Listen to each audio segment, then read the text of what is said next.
এই মনোজ দাদাকে ভোট দিয়ে দেখুন, এই যে জঙ্গল মহলের সাথে সতেলা ব্যবহার হচ্ছে, এই সতেলা ব্যবহারটা কোশিশ করব হতে নাই দিব।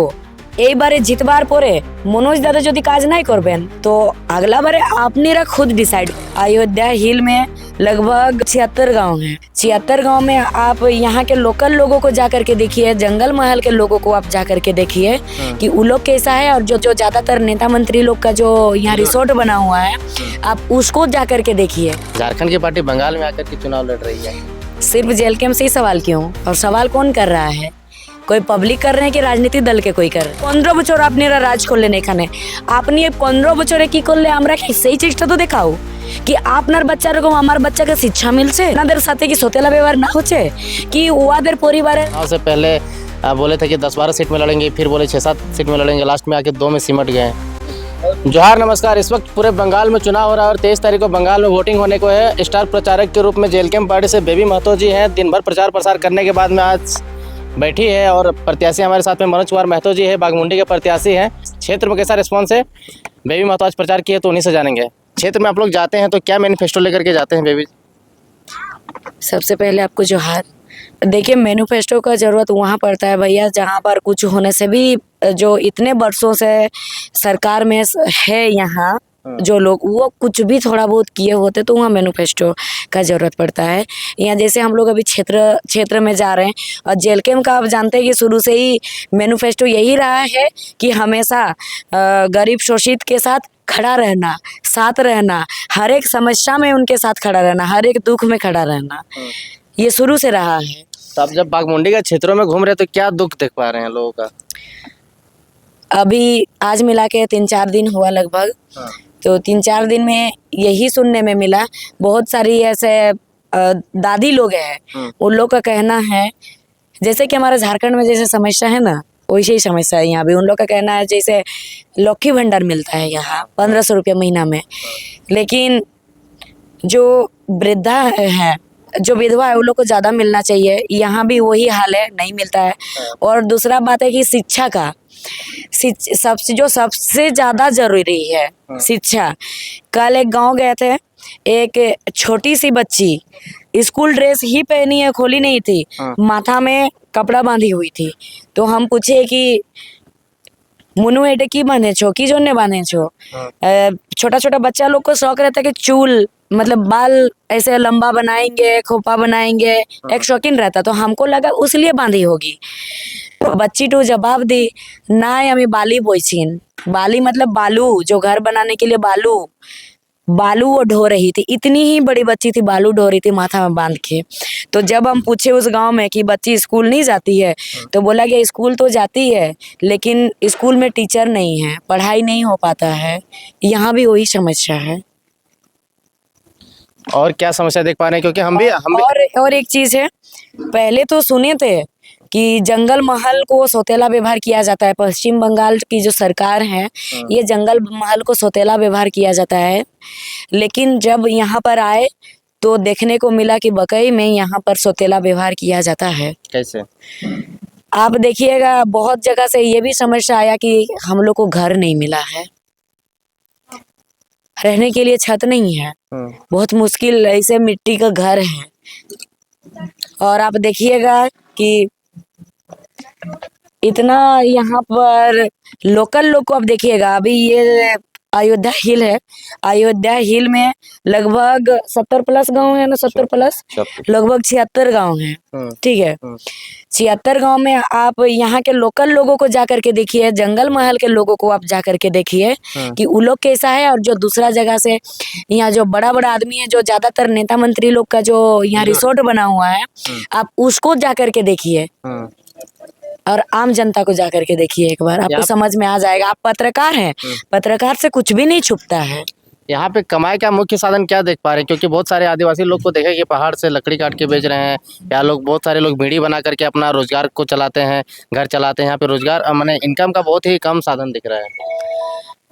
लकड़ी काट के वो लोग बेच रहे हैं, और महिलाओं ज्यादातर देखिए कि घर घर में, सबका घर में बीड़ी बनाने का।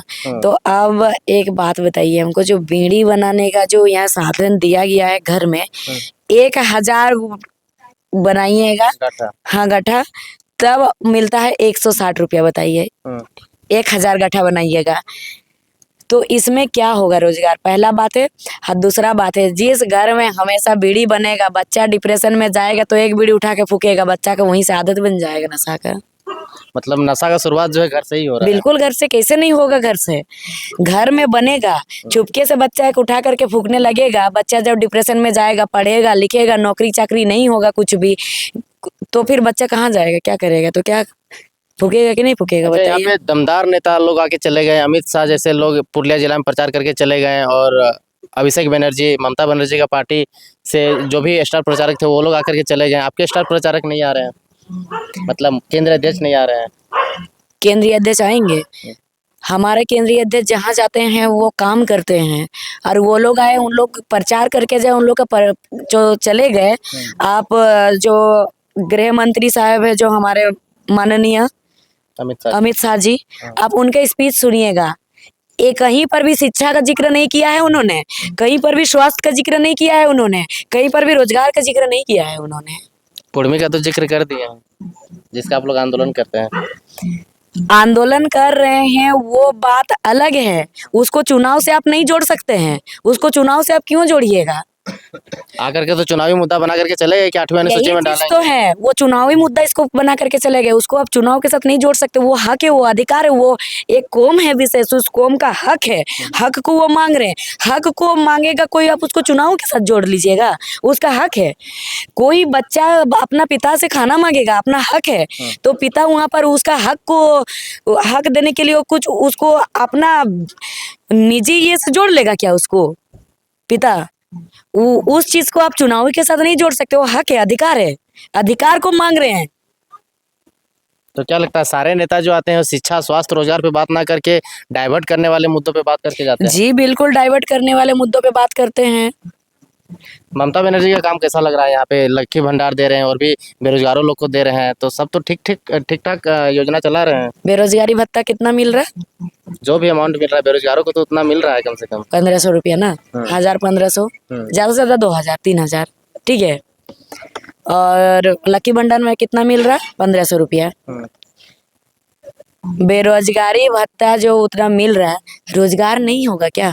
रोजगार नहीं है क्या? रोजगार नहीं दे सकते हैं? सारे लोगों को रोजगार दे पाना संभव है क्या सरकार के थ्रू? जरूरी नहीं है कि आप सरकारी रोजगार ही दीजिए, प्राइवेट भी तो है बहुत कुछ, सरकारी ही होना चाहिए। और बेरोजगारी भत्ता बताइए 1500 में किसका घर चलता है अभी का दिन में? गैस भरने जाइएगा, महीना में 1000 रुपया ले लेगा तुरंत। और जो महिलाओं का जो लक्की भंडार बोल रहे हैं, लक्की भंडार में क्या होता है? 1500 रुपया। 1500 रुपया में क्या होगा? सरस्वती भंडार तो नहीं दे रहे हैं, शिक्षा तो नहीं दे रहे हैं, जो मेन चीज देना चाहिए। अच्छा, आप कॉन्सेप्ट लेके आए हैं क्या सरस्वती भंडार का? कॉन्सेप्ट नहीं है, ये हकीकत बात है, हकीकत पे बोल रहे हैं।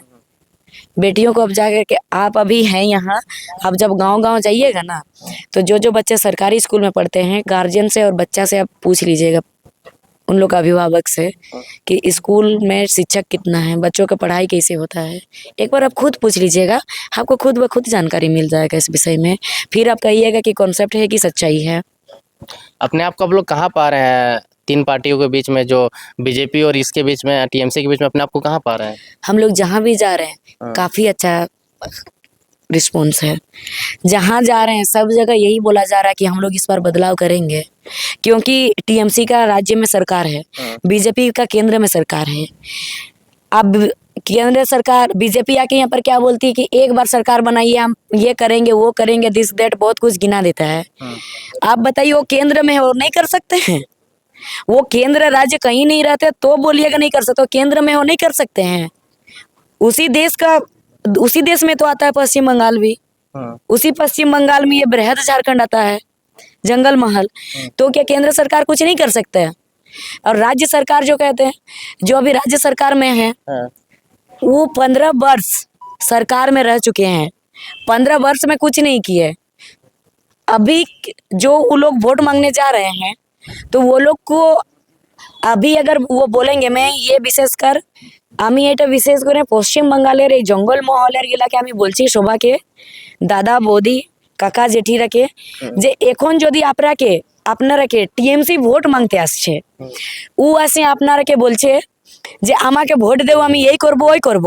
তো আপনি একবার মনে ভাবে দেখো, উহাকে জিজ্ঞাসা করবে জরুর কি আপনি এখন কি করবেন, এটা নাই বাতাও আমার আগে কেন কি 15 বছর আপনারা রাজ করলেন এখানে, আপনি এই 15 বছরে কি করলে আমরা কি সেই চেষ্টা তো দেখাও কি আপনার বাচ্চা এরকম আমার বাচ্চাকে শিক্ষা মিলছে, কি আমার সাথে সতেলা ব্যবহার না হচ্ছে, মানে আপনাদের সাথে কি সতেলা ব্যবহার না হচ্ছে, কি ওদের পরিবারের যেমন স্বাস্থ্যের সুবিধা মিলছে অমনি কি আপনাদের পরিবারকে স্বাস্থ্যের সুবিধা মিলছে, ওইটা একবার জিজ্ঞাসা করবে।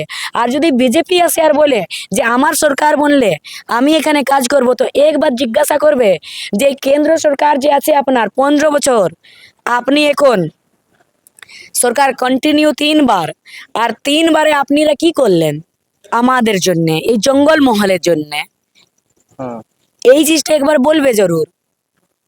আগে দিকে যেটা 15 বছরে কিছু নাই করে, ও এই 5 বছরে কি করবে, কিছু নাই। এবারও আপনারাকে দিক ভ্রমিত করে গুমরাহ করে ভোট নিতে আসছেন।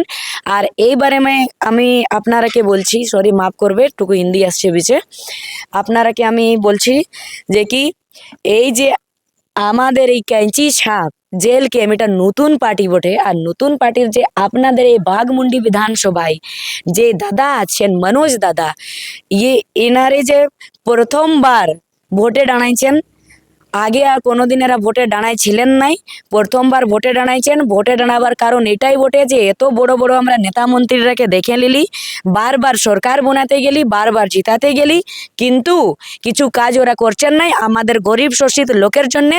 তো আমাদের লোকের জন্যে আমি দাঁড়াবো বলে এরা এখন চুনাव লড়ছেন, ভোটে দাঁড়াইছেন এবারে। अच्छा, बीजेपी की बात कर रहे हैं तो उनका जो पिछले चुनाव का जो सहयोगी दल था आजसू, उनके जो धर्म पत्नी है उन्होंने आज इनको आशीर्वाद देते हुए एक वीडियो देखे हैं।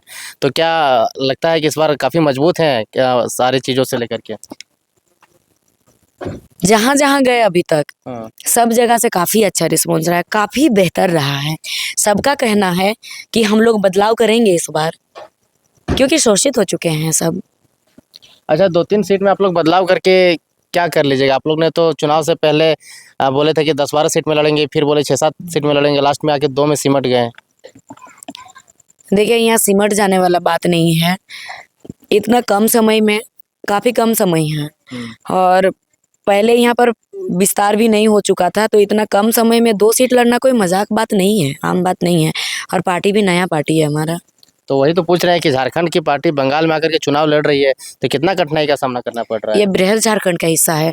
अब इसी ये जो जंगल महल का ऐसे कई लोग आपको मिलेंगे जो कि जब झारखंड आंदोलन हो रहा था अलग झारखंड राज्य मांग को लेकर के, तो यहाँ के ऐसे कई लोग आपको मिलेंगे जो कि वे भी उस लड़ाई में शामिल थे। ये झारखंड का ही हिस्सा है, बृहद झारखंड। इनको तो बांट दिया गया है। देखिएगा हमारा कल्चर, संस्कृति, हमारा त्यौहार, सब चीज एक जैसे मिलता जुलता है। इनका कोलकाता के साथ कोई मेल मिलाप नहीं है। ये हमारा बृहद झारखंड का हिस्सा है। राजधानी भी दूर है यहाँ से। जी बिल्कुल, राजधानी भी काफी दूर है, और बृहद झारखंड का जो हमारा हिस्सा है इनके साथ सुतेला व्यवहार किया जा रहा, तो इसलिए यहाँ चुनाव लड़ा जा रहा। धीरे धीरे पूरा बृहद झारखंड का हर सीट में लड़ना होगा। अभी 2 सीट से शुरुआत कर रहे हैं हम लोग। क्या कहना चाहिएगा मनोज दादा के बारे में? लोग क्यों इनको ভোট করে अंत में? আমি এখনই যে আপনারাকে একটা বললাম কি সবুবারে আপনারা ভোট দিলেন, যে বড় বড় ঘরের লোক আসেন, প্রত্যেকবার সেই পার্টি যে টিএমসি এখানে যে সরকার বনেছে কন্টিনিউ 15 বছর, আর তারপরে যে এখন বিজেপি ও কেন্দ্রও আছে 15 বছর, 3 বার কন্টিনিউ লাগাতার জিতেছে। তো আপনারা একবার মনে ভাবে দেখবেন যে ওনারা 15 বছরে কি কাজ করলেন, আজ তো কিছু নাই। তো একবার আপনারা এই মনোজ দাদাকে ভোট দিয়ে দেখুন, আমাদের যতটা সহি হবে, যেমন সর্বপ্রথম শিক্ষা, স্বাস্থ্য, আর বিশেষ করে রোজগার, আর এই যে জঙ্গল মহলের সাথে সতেলা ব্যবহার হচ্ছে, এই সতেলা ব্যবহারটা কোশিশ করব হতে নাই দিব। আর যদি এইবারে জিতবার পরে मनोज दादा যদি কাজ নাই করবেন তো अगला बारे आपनेरा खुद डिसाइड करबेन। तो एक बार आपनेरा जिताई दोन मनोज दादा के। अच्छा, एक सवाल अभी जहन में याद आया। लोग कह रहे थे या ट्रोल भी कर रहे थे कि बिहार बिहारियों का, झारखंड झारखंडियों का, तो बंगाल बंगालियों का, तो फिर झारखंड की पार्टी बंगाल में आकर के चुनाव लड़ रही है। सिर्फ जेल कैंप से ही सवाल क्यों? और सवाल कौन कर रहा है? कोई पब्लिक कर रहे हैं कि राजनीतिक दल के कोई कर रहे हैं? ये बताइए, कोई राजनीतिक दल वाले कर रहे हैं कि पब्लिक कर रहे हैं? के भी लोग बोल रहे हैं, पब्लिक भी बोल रहे हैं। जो राजनीतिक दल के लोग बोल रहे हैं, कौन राजनीतिक दल झारखंड से बाहर जाके चुनाव नहीं लड़ रहा? पहला बात है, जो जेएमएम है असम में जाके चुनाव लड़ रहा है। हमारा झारखंड में सबको खून का आंसू बहा करके जा करके वहां पर बड़का बड़का भाषण दे रहे हैं। कैसे खून का आंसू बहा? कैसे खून का आंसू नहीं बहा रहे हैं? झारखंड की स्थिति परिस्थिति आप लोग से नहीं छुपा है, पत्रकार से, किसी से नहीं छुपा है, सबको मालूम है स्थिति क्या है झारखंड का। ठीक है, और दूसरा बात है, और बाकी जो राजनीतिक दल देखिएगा, यहाँ भी तो चुनाव लड़ रहे हैं। अगला जो राजनीतिक दल है यहाँ बंगाल में भी चुनाव लड़ रहे हैं, वो भी झारखंड का एकमात्र क्षेत्रीय पार्टी है जो बंगाल का चुनाव लड़ रहा है। कौन बोल रहे हैं एकमात्र? और कौन सा पार्टी लड़ रहा है? सिर्फ तो जेल कैम ही लड़ रहा है, जेएमएम नहीं लड़ रहा है। क्षेत्रीय पार्टी असम का चुनाव जेएमएम लड़ रहा है, जरूरी है? बंगाली असम का चुनाव जेएमएम लड़ रहा है, और यहाँ फिर आजसू का झंडा क्यों लहराया जा रहा है इतना बागमुंडी विधानसभा क्षेत्र में? फिर इतना आप देखिएगा बंगाल में, अभी तो तब खोल के रख देना चाहिए। और दूसरा बात है, ये बृहद झारखंड का हिस्सा में आता है, इससे बाहर गए लड़ने, और झारखंड से प्रत्याशी मतलब क्या? एक मिनट, झारखंड से प्रत्याशी ला करके दिए यहाँ? झारखंड से किसी को ला करके यहाँ पर चुनाव लड़वा रहे हैं क्या? नहीं, यही कहा, यही कहने हैं। तो फिर जिस दिन झारखंड का आकर के यहाँ पर चुनाव लड़ेंगे उस दिन बोलिएगा। और दूसरा बात है, ये बृहद झारखंड का हिस्सा में आता है, अपने लोगों को कैसे छोड़ दें? क्यों छोड़ दें?